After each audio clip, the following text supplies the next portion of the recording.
Every 2 years, the Ryder Cup delivers some of golf's most intense drama. But have you noticed one pattern? The home team almost always wins. Well, at least if you ignore the last few years. Is it just luck, or is there a real hidden advantage that no one talks about? Or is it statistical noise? Today, we're uncovering the Ryder Cup's biggest secret. The Ryder Cup brings together the best golfers from the United States and Europe.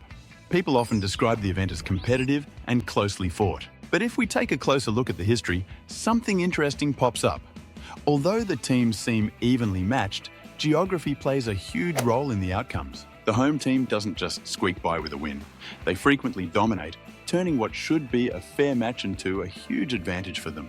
The overarching data since 1979, the era incorporating players from continental Europe, strongly supports the notion of elite parity. Over decades, Team Europe has secured 12 Ryder Cups compared to 9 for the USA, with 1 tie. The points tally shows Europe with 312 and the USA with 304. That's just an 8-point difference over 40 years of matches. This really highlights how balanced the competition has been between these two regions. Despite this overall parity, the difficulty of winning away stands as the most compelling evidence of home field power. Since the 1979 expansion, the United States has triumphed on European soil only once, a victory secured in 1993 at the Belfry. Europe, while possessing a better historical record, has managed only 4 victories on American soil, including memorable wins at Muirfield Village in 1987, Oak Hill in 1995, Oakland Hills in 2004, and the Miracle of Medina in 2010. The United States road drought, extending now for 3 decades, confirms that overcoming the home team's strategic and psychological preparedness is an immense challenge. The most potent manifestation of this architectural advantage is observed in the margin of victory trend. When a team hosts, they frequently achieve massive, demoralizing scores. The largest victory margin since the 1979 expansion belongs to the USA, which achieved a stunning 19-9 route at Whistling Straits in 2021. Europe has matched its own record margin with 18.5 9.5 victories in 2004 and 2006. These scorelines demonstrate that when all factors align for the host, the competition ceases to be a close contest. This asymmetry of modern home dominance reveals that the home advantage is not a passive benefit. It's something teams are actually designed to rely on, and visiting teams need to find ways to break it down. Academic research has sought to quantify this inherent benefit, moving the discussion beyond anecdotal observations. Analysis utilizing a World Golf Ability metric derived from the official World Golf Ranking, OWGR, indicates that the home course advantage is worth approximately 2 points to the hosting side. This quantifiable contribution to the final score means the visiting team must intrinsically outperform their rivals by 2 strokes of inherent talent simply to reach a tie. This really shows how tough it is to win away from home. To really grasp how strong the home advantage is today, let's look back at the first 50 years of competition. Back then, the talent gap was huge, leading to complete dominance. From the inaugural event in 1927 until the inclusion of continental players in 1979, the competition pitted the United States against Great Britain and later Great Britain and Ireland. During this span, the statistical imbalance was staggering. The United States win percentage stood at 61.36%, while Great Britain and Ireland achieved a win rate of just 13.64%. This pronounced lack of competition allowed the United States to establish an environment where victory at home was virtually guaranteed and often accompanied by historically massive margins.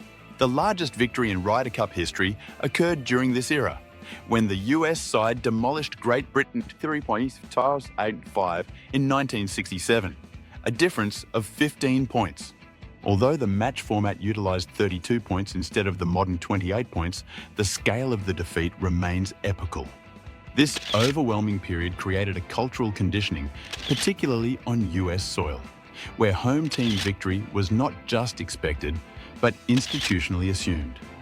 The American team enjoyed a prolonged winning streak, accumulating 12 victories and 1 tie, lasting until 1985. The introduction of continental European players in 1979 did not immediately eliminate the dominance. The US recorded a massive 18.5 9.5 home win in 1981. However, the tide began to turn when Europe secured a home victory in 1985 with a score of 16.5 to 11.5. This success was followed 2 years later by Europe's first ever win on American soil, achieving a 15-13 victory at Muirfield Village in 1987. Crucial moments, such as Eamon Darcy's victory over Ben Crenshaw, which secured Europe's 13th point, determined the outright win. This landmark victory established that the home team could be beaten, but it required a cohesive, strategically superior, and mentally resilient European counterforce. The historical record demonstrates that the environment of the Ryder Cup was culturally conditioned for home dominance for over 5 decades. The most impactful part of having a home advantage today is how teams can change the playing field to their benefit. Every 2 years, the home captain gets to completely redesign the golf course. This transformation turns it into a unique challenge that enhances their team's strengths while effectively countering the main advantages of their opponents. The home captain possesses the prerogative to influence the course setup, a power extending far beyond general aesthetic choices. This authority dictates critical variables such as the height and density of the rough, the speed and contour of the greens, and the narrowing or widening of fairways. This deliberate customization forces the visiting team to play a style of golf that often contradicts their standard tour habits. The impact of course management goes down to the teeniest details, particularly regarding where fans can stand. The home team's captain has the power to decide where to set up gallery ropes, intentionally creating spots with either less trampled rough or more trampled rough. This slight adjustment lets the captain guide potential miss zones to help players with specific dispersion patterns. Take a long driver like Bryson DeChambeau, for instance. If he tends to miss his drives, the ropes can be positioned closely in the area where his shots usually land. This makes sure the grass is trampled down, making it much easier for him to recover. Such precise control over the course is a major strategic advantage. The 2018 Ryder Cup in France provides the definitive modern case study for architectural weaponization. Team Europe, captained by Thomas Bjorn, intentionally configured Le Golf National to be a stern and demanding test, requiring accuracy over sheer distance. The strategy involved narrowing the fairways to pinch the longer hitters and cultivating lush, thick, and difficult-to-escape rough. Team Europe player Rory McIlroy confirmed this tactical directive. "We've set this golf course up very tough this week, so it neutralizes some of the bombers that were on the US side." The United States team, typically reliant on aggressive driving, struggled profoundly. They were consistently forced to play from punishing rough, take drops from water hazards, or miss the course entirely. This strategic beatdown resulted in a decisive 17.5-10.5 European victory. The course setup fundamentally changed the scoring dynamic. The challenging terrain forced a defensive, match-play mindset, where pars became winning scores, a concept described by US player Jordan Spieth as resulting in fist-pump pars. This change in strategy can be a tough adjustment for the visiting team. They usually stick to stroke play, making it tricky. This quick switch can result in some costly mistakes, especially in the challenging foursomes format, where players alternate shots. Beyond the physical course manipulation, the vibe during the Ryder Cup is something else. It really creates a charged atmosphere that's pretty intense. Fans are not just cheering, they're cheering for their team, which brings a lot of pressure for the visiting players. Experts have noticed this impact, often linking it to a measurable edge in scores. In a way, the home crowd becomes what we call the 13th man. Studies show that home course advantage is around 2 points, largely due to crowd psychology. This validated factor highlights how the environment acts as a scoring component. Players need exceptional mental toughness to handle the pressure from enthusiastic fans. In the US, this intense atmosphere really stands out. For the 2025 match at Bethpage Black, they're swapping the iconic warning sign for a grandstand. This seating arrangement wraps around the first tee and the 18th green, aiming to amplify the spectacle and create psychological pressure. The 2021 match at Whistling Straits showcased a striking example of psychological pressure. The US won decisively with a score of 19-9, and the crowd played a huge role. Every day, nearly 50,000 mostly star-spangled spectators filled the Wisconsin venue, with the first tee grandstand reaching full capacity in under 8 minutes. The atmosphere was electric, dominated by loud chants of USA, USA, echoing all around. Another significant factor affecting the visiting team's morale was the COVID-19 travel restrictions. These rules limited the number of European fans present. This amplified the partisan feel of the event, creating a constant boost for the American players. This environment made it incredibly tough for the Europeans to fight back mentally. The level of support can really challenge what's considered normal golf etiquette.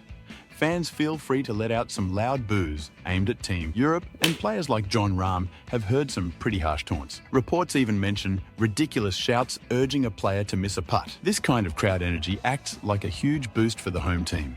In match play, the momentum shifts can happen fast. When the crowd is behind them, a successful putt leads to a big psychological lift, putting pressure on the opponent. On the flip side, if the home team slips up, the crowd quickly rallies with cheers to ease the blow. While elite players like Patrick Cantlay can focus intensely, claiming they tune out distractions and stick to their game plan, that kind of mental strength isn't common. It highlights the need for visiting players to have a special kind of mental toughness just to keep up. The logistical challenges imposed by the transatlantic journey place an inherent, measurable physical and mental toll on the visiting team, complicating the necessary pre-event preparation and acclimatization required for peak performance. Elite sports medicine distinguishes between general travel fatigue, which may occur in north-south journeys or those crossing minimal time zones, and true jet lag caused by crossing 3 or more time zones. Given the geographical distance, the Ryder Cup necessitates coping with the more severe condition of jet lag for the visiting team. The way you travel can really affect how bad jet lag feels. Doctors say that flying east, like the European team does, when the Cup is in the US, leads to worse and longer-lasting jet lag. On the flip side, the US team has it a bit easier with their westward flight to Europe. Professional golfers recognize how taxing long-distance travel can be.